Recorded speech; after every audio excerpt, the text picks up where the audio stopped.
Hey, what's up guys, and welcome to the first knife review of 2013 here on the Mr. Jimbo Fox channel. Today we're going to be taking a look at the Spyderco Manbug. This is definitely one that's a little bit overdue in my opinion, as I've had this knife pretty much right since it came out. I'm a big fan of the Ladybug, as you guys know, previously reviewed. Sal Glesser, the owner of Spyderco, is a huge fan of the smaller knife. His favorite knife apparently is the Ladybug. He says that's the one that he carries in his pocket most of the time and the one that he finds the most useful and practical. And I really agree with that. You know, I still carry my Ladybug from time to time and just find it very useful.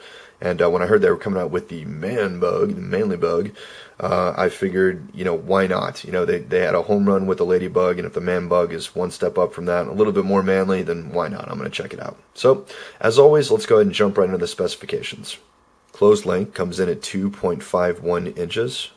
Blade length comes in at 1.95 inches. Overall length, 4.46 inches. Weight, 0.65 ounces. Blade material, Spyderco's proprietary VG10 with full flat ground. Blade thickness, 0.098 inches. This does feature the standard Spyderco leaf-shaped blade, as they've championed on several of their knives, including the Delica, the Endura, and the Ladybug. Handle material is made of their proprietary bidirectional FRN. Very grippy, feels very solid in your hand. This does not feature liners, is a linerless knife. Doesn't really need it in my opinion.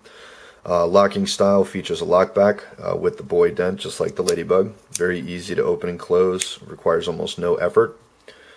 Spider hole deployment, as with all Spyderco knives. This is not made in the United States, guys. This is actually made in Seki City, Japan, which is also the home to many of Spyderco's knives, including the Delica, the Endura, and the Ladybug. Seki City seems to be the home of BG10 Spyderco knives, so good stuff. Blade centering, nothing short of perfect, as to be expected. This does not feature a pocket clip, again, just like the Ladybug, and if you ask me, it doesn't need it. It does feature a pretty generous sized lanyard hole if you'd like to attach a lanyard to it if you've got larger size hands and have trouble getting a grip on this thing. It does feature a really generous thumb ramp there, so you can get your thumb behind it for fine cutting duties. It does feature a little bit of jimping right there. This also features jimping actually on the back side here, which is really good, feels really positive in your hand, kind of rubs back against your palm there, just further reinforcing your grip, so very solid. There are a couple of other versions of this knife actually. There is one that is green, and it actually features ZDP 189 steel. It's a little bit more expensive than the standard model, and there is actually also one that has a G10 handle with stainless steel bolsters rather. Those are pretty cool looking knives, a little bit more expensive though. Deployment on this guy, just nice and smooth, just like the Ladybug.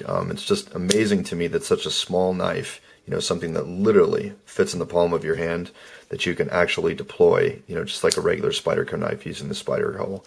It's just really cool. Nice solid lockup, no blade play, no up and down, no side to side, just absolutely rock solid. Depressing the lock to get it closed, very simple, doesn't take much tension at all. And if I can do this correctly, you can actually do the Spyderco drop with it. There we go. So very cool, very well designed, very well put together. As far as how it feels in the hand, I love it. I think it's fantastic. As an FYI, guys, I wear a large in gloves, and I really have no problem, you know, just getting a nice solid grip on this thing, just for doing basic and menial cutting tasks. It doesn't really allow you to choke up because you do not have a forward choil like you do on some of the other Spyderco knives, but in my opinion, you don't really need it. You know, while this does not definitely fill your hand, and if that's a big deal to you, you can add a lanyard here to fill up the rest of your hand. Just holding it right here, believe it or not, is incredibly comfortable. It's very ergonomic, very well designed, and just feels very great in the hand. So the obvious question: how does this stack up against the Ladybug? Well, to be perfectly honest, guys, there really is not that big of a difference between this and the Ladybug. I've got the Ladybug Salt featuring the H1 steel right there, which again is the same exact size as the standard Ladybug. And when you put the two side by side, it's almost identical. The Manbug is just slightly longer in the handle, and the blade is just a little bit longer. It's just virtually minuscule difference. The handle thickness, again, the Manbug, you may not even be able to tell here on camera, but the Manbug is just slightly thicker. And it's just, you know, if you didn't really know much about Spyderco knives, you probably would not be able to tell the difference at a first glance, because the differences between these two is so minuscule. Okay, we'll do a couple quick size comparisons here. Showed you the Ladybug earlier, but we'll bring it in again. Again, virtually the exact same size. And we're bringing a big brother here, the Delica 4. And just for kicks, we're bringing another little guy, Spyderco Jester.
Okay, we'll do a quick cutting test with the Spyderco Manbug here.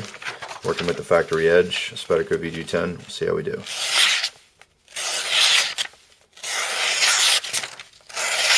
Absolutely no problem.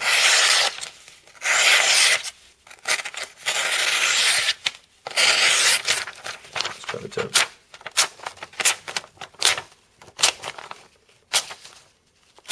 Even with just a little bit of pressure, it goes right through it. Outstanding job, Spyderco.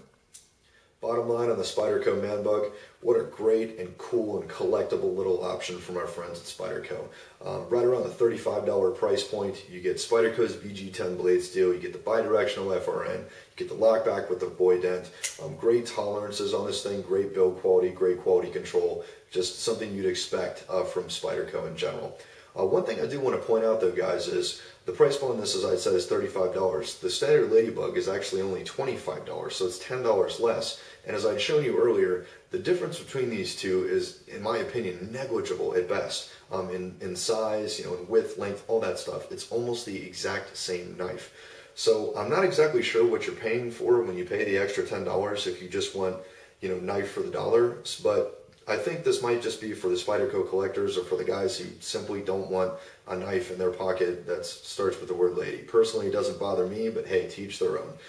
I will say it was cool to finally get a Ladybug style knife in a black color. I do not recall ever seeing one of those in the Ladybug, or the specific Ladybug knife, so definitely very cool. And hey, Manbug, right? Who doesn't love it? I want to thank everyone so much for their time, taking the time to watch this review. Hope you have found it informative and entertaining. For all the best gear, knives, flashlights, you name it, go ahead and check out www.whitemountainknives.com. Enter discount code MJF to get 10% off your order. Thanks so much for watching, guys, and I'll see you next time.